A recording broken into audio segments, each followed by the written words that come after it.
Republic day সেলিব্রেশনের জন্য এই জিনিসগুলো বানাতে বলেছিল স্কুল থেকে। সোনু এটা বানিয়ে নিয়েছে। যেটা খুশি বানাতে পারে, যে যার মতো খুশি বানাতে পারে। মানে ভারতের যে জাতীয় পতাকা আছে সেই রঙের যে কোনো জিনিস, এই ধরো ব্যাস বা হচ্ছে ফ্ল্যাগ, যে কোনো জিনিস বানাতে পারে। তো সোনু এটা বানিয়েছে, নিজে হাতেই বানিয়েছে, আমি একদমই হেল্প করিনি। লাস্টের দিকে শুধু একটুখানি আমি ওই মাঝখানে সেটা আটা লাগিয়ে পেস্ট করে দিয়েছি, আর পিছনের দিকে যে দড়িটা আটা দিয়ে লাগাতে হবে ঝুলানোর জন্য ওইটা লাগিয়ে দিয়েছে। বাকিটা পুরোটাই ও নিজে বানিয়ে নিয়েছে। যাই হোক বন্ধুরা, নতুন আরেকটা ব্লগে তোমাদের সবাইকেই অনেক অনেক স্বাগত আর অনেক অনেক ভালোবাসা। আর তারপর দেখো আজকে একটা বিয়ে বাড়ি আছে, জন্য জেঠিমা ওরা যাবে। তো আমাকে বললো, মাগো আমাকে একটু শাড়িটা ধরে দাও। তো শাড়িটা একটু ঠিকঠাক করে পরিয়ে দিলাম। আর এই দেখো চাদরটা একদিকে করে আমি কটা ফটো তুলে নিলাম। তো জেঠিমা আবার বলছে যে আমি তাহলে দুই দিকে নিয়ে এভাবে একটু ফটো তুলি। তো এইভাবেও তুলে দিলাম। কি সুন্দর লাগছে কিন্তু বলো জেঠিমাকে আজকে। আমি তাই বলছিলাম জেঠিমা এখনও টুকটুকে লাগে, তাহলে ইয়াংকালে আরও কত টুকটুকে কত সুন্দরী ছিলেন আর কি, বোঝাই যায় দেখে। তো জেঠিমা বলছেন আমার বৌমাকে পাঠিয়ে দিও। তো দিদিভাইয়ের নাম্বার তো আমার কাছে নেই, কখনো নিলে পরে দিয়ে দেবো। আর দিদিভাই মাঝে মধ্যে আমার ভিডিও দেখে, যদি দেখতে পায় তাহলে তো দেখলোই। তো যাই হোক, এখানটা দেখো দিদি ওরাও রেডি হচ্ছে, সবাই রেডি, সুন্দর লাগছে।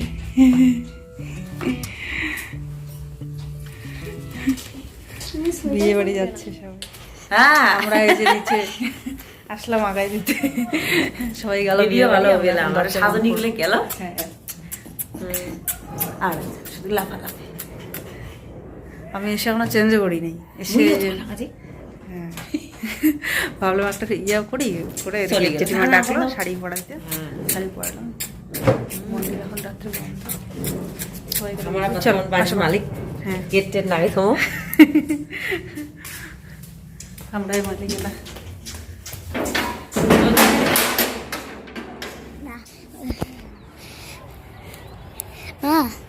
কালকে প্রজাতন্ত্র দিবস হয়েছিল, এই যে ইসে ফ্ল্যাগ নামানো হচ্ছে, এখন নামিয়ে দিয়েছে। 5টা বাজে, 5টা আসতে একটু বাকি। সবার ছাদেই দেখো পতাকা ঝুলছে। তো জেঠিমা আর কি ফোন করে বলেছিল, দিদি বলেছিল ফোন করে যে পতাকাটা যেন 5টার মধ্যে আমরা নামিয়ে নিই। সবাই গেছে বিয়ে বাড়ি, যে জন্য আমাদেরকে আর কি বললো আমরা যেন করি। পম্পা, আমি আর ভাস্তি আছি। তো 5টার মোটামুটি কয়েক মিনিট আগে আমি গিয়ে ডাকতে গিয়ে দেখি ওরাও আবার উঠে গেছে ছাদে, মানে একই টাইমে আমরা গেছি। তো যাই হোক, আমি যেতে যেতে ওরা এই যে নামিয়ে ফেলেছে। তো যাই হোক, একজন করলেই হলো।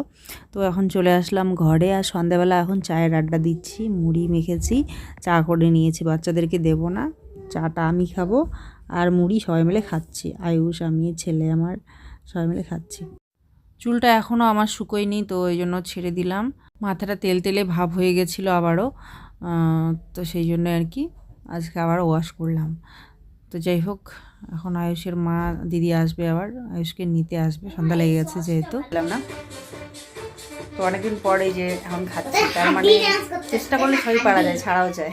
জেঠিমা আবার দেখো মিষ্টি নিয়ে এসছে, মিষ্টি দিয়ে গেছিলো, সেগুলো খেয়েছিলাম। বলছিলাম অনেকদিন পর আজকে চা খাচ্ছি। কোমরের ব্যথার জন্য আজকাল চায়ের বদলে দুধটাই খাচ্ছি, কারণ ক্যালসিয়ামের অভাবটা যখন পূর্ণ হবে তখন হাড়ের সমস্যা, এই ব্যথা, জয়েন্টে জয়েন্টে, কোমরে টোমরে ব্যথা, এগুলো একটু কম হবে, তাই না? সেই কথা ভেবে এখন একটু দুধ খাওয়া শুরু করেছি। সকালবেলা আবার ফিরে আসলাম বন্ধুরা, গুড মর্নিং। তো একটু একটু করেই শ্যুট করছিলাম। শোনো, এখানটায় আমাকে ওর 4টা ফেভারিট খুব হাই স্পিড গাড়ির নাম বলছে। মা, পাঁচটা যদি এদিকে ভিতরে ঢুকে যেত, মা দে দে দে, সর্বনাশ হয়ে যেত। বাবা আগে নিয়ে গিয়ে 5টা টুপুস করে আমার এখান থেকে এখানে পড়ে গেল। দেখো কতটা ফাঁকা ছিল, অনেকটা ফাঁকা ছিল। পার্সটা এখানে যদি পড়ে যেত আমার সর্বনাশ হয়ে যেত বাবা আমার। দাও, টাকা দিতে এসেছি। আর একটু যদি হতে হাওয়া লাগে এইদিকে পড়ে যেত। দোকানে কিছু টাকা পায়, সেটা দিতে এসেছি। দেখ চালের টাকা, চালের টাকা আজকে আবার মনে করে দিলাম।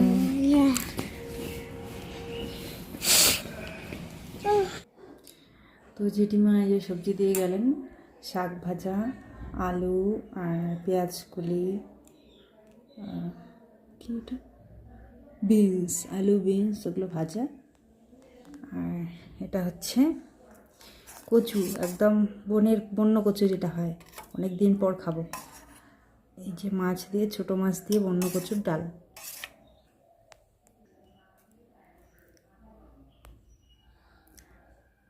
আর আমি করেছি এখানটা পেঁয়াজ দিয়ে শুকনো মাছের ভাজা। সকালবেলা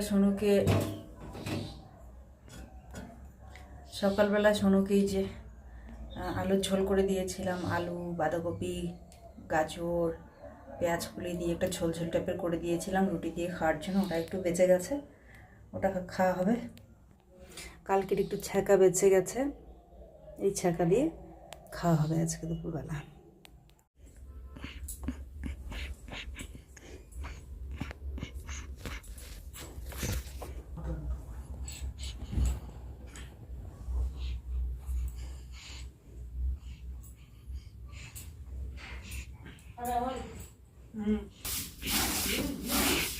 হ্যাঁ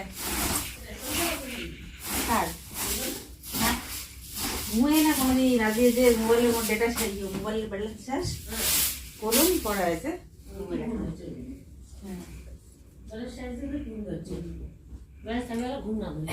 কান্দিতে কান্দিতে থাকিস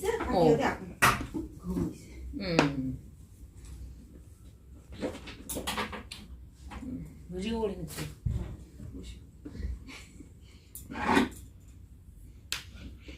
ভালো করে কর বলে অত সঠিক নাম্বার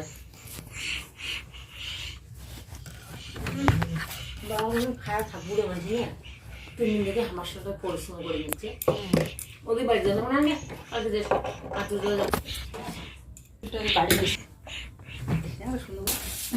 এবার ওই যে বুঝে গোটাই ছিল, খালি একান কম্বল নিয়ে ঘুমিয়েছিলাম। তা ওইখানে সত্য ভুল করা খাই না সমস্যা পাবো না।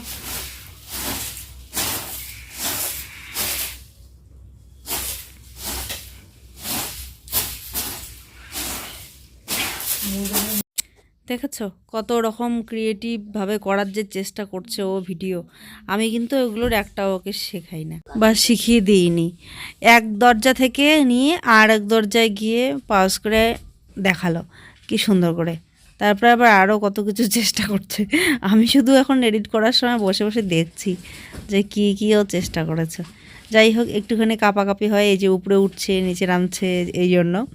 বাকি কিন্তু অনেক সুন্দর করে করার চেষ্টা করেছে। একটা শর্টও আমাকেও করে দিয়েছে, জুম ইন জুম আউট করে, খুব সুন্দর হয়েছে। ওটা তো নড়াচড়াও করে নাই, বেশ সুন্দর করে কিন্তু করে দিয়েছে। বলো, তোমরা কিন্তু দেখেছো ওই শর্টটা, ওই যে তুই ছাড়া এক একটা দিন কী যে যন্ত্রণা, ওই গানটার। তো আমি বললাম, বাবা এত সুন্দর করে শ্যুট করতে পারো তুমি, আমি তো অবাক। তো বলছে, হ্যাঁ আমি তোমাকে দেখেছি তাই তুমি এভাবে করতে। তো ওই ধরো কাউকে শ্যুট করে দেই, সুদীপা ওদেরকে বা দিদিকে, তখন ও ধ্যান দিয়ে দেখেছে, সেইটাই মনে রেখেছে। এই যে কাপড় চোপড়গুলো সব যেগুলো ধুতে হবে, সোনু স্কুল থেকে এসছে, ওগুলো সব বালতির মধ্যে ভরে রাখলাম, কালকে সকাল সকাল ধোয়া হবে।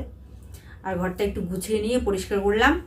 আর শুয়েছিলাম একটা কম্বল নিয়ে, ওটা ভাঁজ করে গুছিয়ে রাখলাম, কারণ একটু বই পড়াতে হবে, বিছানা একটু ফ্রেশ লাগবে এই জন্য। আর খাওয়া দাওয়া আজকে আমাদের সন্ধ্যাবেলাই হয়ে গেছে, 6:30 দিকেই খাওয়া দাওয়া হয়ে গেছে। কেন বলো তো, কারণ ওই যে সোনু এসে রুটি করেছিলাম সকালবেলা ওকে দেওয়ার জন্য, রুটি সবজি ও খুব ভালো খায়। ওটা টিফিনে নিয়ে গেছে, স্কুল থেকে এসেও আবার রুটি সবজি ওদিকে দেখতে পেয়ে, আমি তো এখানে আছি, শুয়ে আছি, আমি বলছি জামা প্যান্টগুলো খুলে ফ্রেশ হও, হাত পাগুলো ধুয়ে নাও, খেতে দিই। ও আবার হাত পা ধুয়ে ওদিকে গিয়ে সোজা রুটি দেখে ও নিয়ে একা একা খাওয়া শুরু করে দিয়েছে। তো 2টা রুটি খেয়ে নিয়েছে, ভাত খেতে পারিনি, বলছে আর খাবো না, খিদে নেই। ভাত বেড়ে রেখেছি, ঢাকা দিয়ে রেখেছি। তারপরে দেখি ঘুমিয়ে পড়লো, আমিও যেহেতু আমার আজকে ডেটাটা শেষ হয়ে গেছে, টিভি দেখতে পারে নাই, তাই সেই জন্য ঘুমিয়ে পড়েছে, নাহলে তো এসে টিভি দেখতো। তো তারপরে এই যে ভাবলাম যে চলো সন্ধ্যাবেলা তাহলে ওকে ভাতটা খাইয়ে দিই। ভাত যেহেতু খাইনি সারাদিন, রুটি খেয়ে আছে দুবেলা, সেই জন্য ওকে ভাত খাইয়ে দিয়েছি বলে ও আবার একটু খেতে পারলো না, ভাবলাম চলো তাহলে আমিও খেয়েই নিই। তো ওদিকে আমিও খেয়ে নিয়েছি, এই জন্য তাড়াতাড়ি আজকে খাওয়া দাওয়া শেষ। তো এখন ওকে বই পড়াবো একটুখানি, ব্যাস এটাই বাকি আছে। দা আমি লাগাই দা, আরে ভালো করে দাওনি।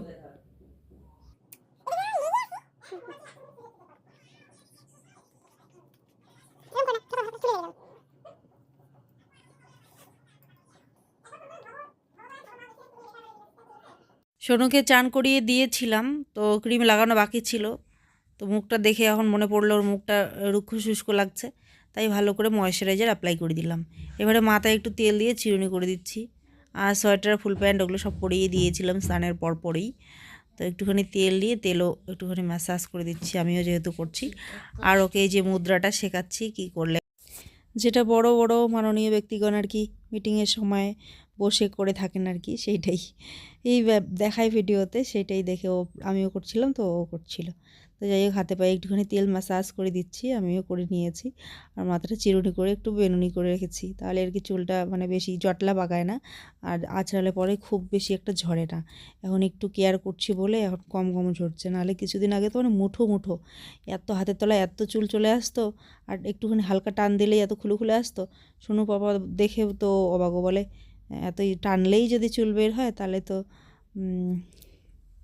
কি এরকম করে আবার চুল ঝরে, মানে অবাক হয়ে গেছে ও দেখে আর কি।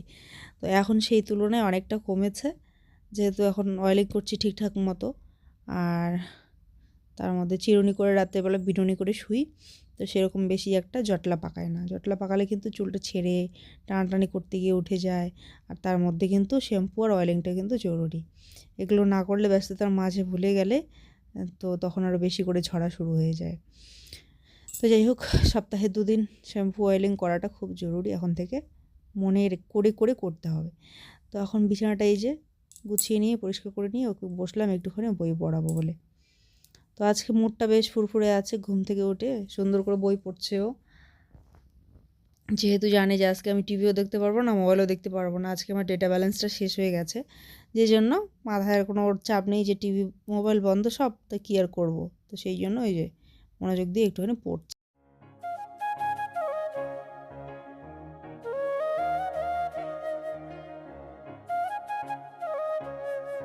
এই দেখো সোনু বানিয়েছে গাড়ি, বুগাটি না ডুকাটি, ডুকাটি নয়, ডুকাটিও গাড়ি আছে, বুগাটি না ডুকাটি, মামা বুগাটি শেরন, বুগাটি শেরন বলে। বুগাটি শেরন MK4 সুন্দর হয়েছে বলো গাড়িটা।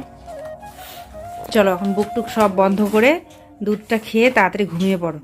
ওই যে দুধ দিয়েছি ঠান্ডা হয়ে যাচ্ছে, তাড়াতাড়ি খেয়ে ঘুমিয়ে পড়ো, স্কুল আছে কালকে আবার। 10টা বেজে গেল। তো আজকে খাওয়া দাওয়া ওই করেছি, ওই যে জেঠিমা তখন সবজি দিল, ওই সবজিগুলো একটু করে ছিল, সোনু যেহেতু খায়নি, দুপুরবেলা এসে রুটি খেয়েছিল, তো ওগুলো দিয়ে রাত্রে খেয়ে নিয়েছি। খেয়ে দিয়ে এই যে এখন দুধটা গরম করলাম, করে খেয়ে দিয়ে এই যে 9:30টার দিকে দেখো আরেকটা, দেখো আরেকটা, এটা সবথেকে সুন্দর হয়েছে, এইদিকে দাও, দেখাই দাও। তো খাওয়া দাওয়া কমপ্লিট করে এই যখন ওকে কিছুক্ষণ পড়ালাম, পড়িয়ে টড়িয়ে এখন ঘুমানোর টাইম হয়ে গেল। তো সেই জন্য আজকে ব্লগটা এখানে শেষ করতে হবে। সবাই খুব ভালো থেকো, সুস্থ থেকো। অসংখ্য ধন্যবাদ ভিডিওটা দেখার জন্য। চ্যানেলটাতে নতুন হয়ে থাকলে অবশ্যই সাবস্ক্রাইব করে পাশে থেকো। আশা করছি ব্লগগুলো তোমাদের ভালো লাগবে।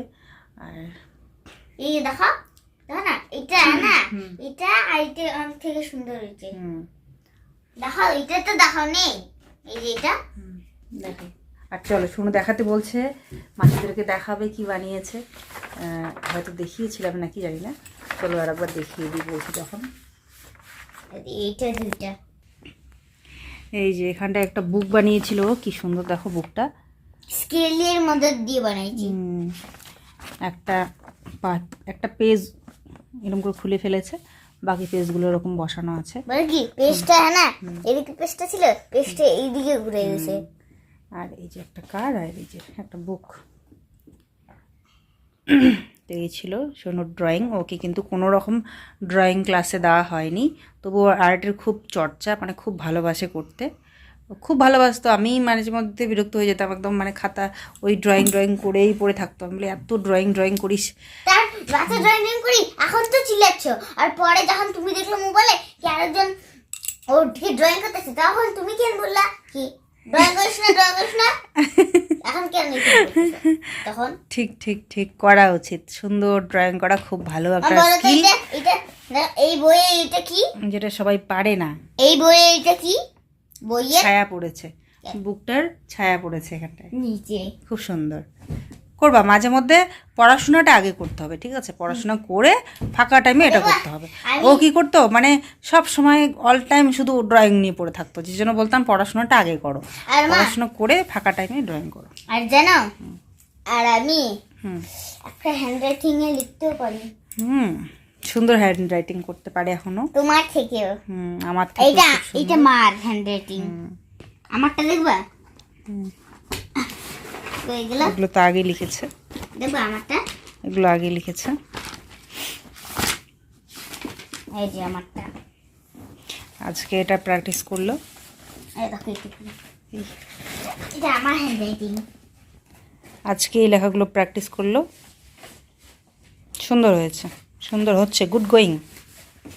সুন্দর হচ্ছে না, সুন্দর হয়ে গেছে। হয়ে গেছে, হ্যাঁ ঠিক। চলো মাসিদের গুড নাইট বলে দাও। গুড মাসি, নাইট। গুড নাইট মাসিরা। গুড নাইট মাসিরা, মাসিরা। গুড নাইট মাসিরা। গুড নাইট মাসিরা। সোনু এখন প্যাকিং করছে, সোনু এখন প্যাকিং করছে। পাকিং পাকিং হয় কি? মাঝে মধ্যে হয়ে যায়।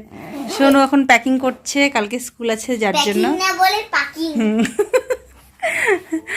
चलो जाते जाते थोड़ी मजाक हो गया। चलो गुड नाइट। Good night. না টিফিনে দেবো।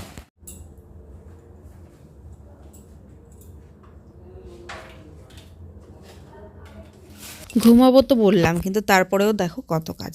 এই যে বাসনপত্র বেরিয়েছে, টিফিন বাটিটা ধোয়ার কথা ভুলে গেছি। টিফিন বাটি ধুয়ে শুকোতে দিয়ে রাখবো উপর করে, কালকে আবার সকালবেলা টিফিন প্যাক করে দিতে হবে এটাতে বানিয়ে। আর তারপরে টুকটাক বাসনে যে দুধের বাসনটা ছিল এগুলো সব ধুয়ে মুছে রেখে দিলাম। রাত্রেবেলার খাওয়ার বাসনগুলো ধোয়া হয়ে গেছে, ওগুলো রেখে দিয়েছি। বেসিনটাও পরিষ্কার করে ধুয়ে রেখে টিফিনগুলো উপর করে, স্কুলের জুতোগুলো পালিশ করে, সমস্ত জামা কাপড় যেগুলো সকালে পরাবো ওগুলো রেডি করে রেখে ঘুমাবো।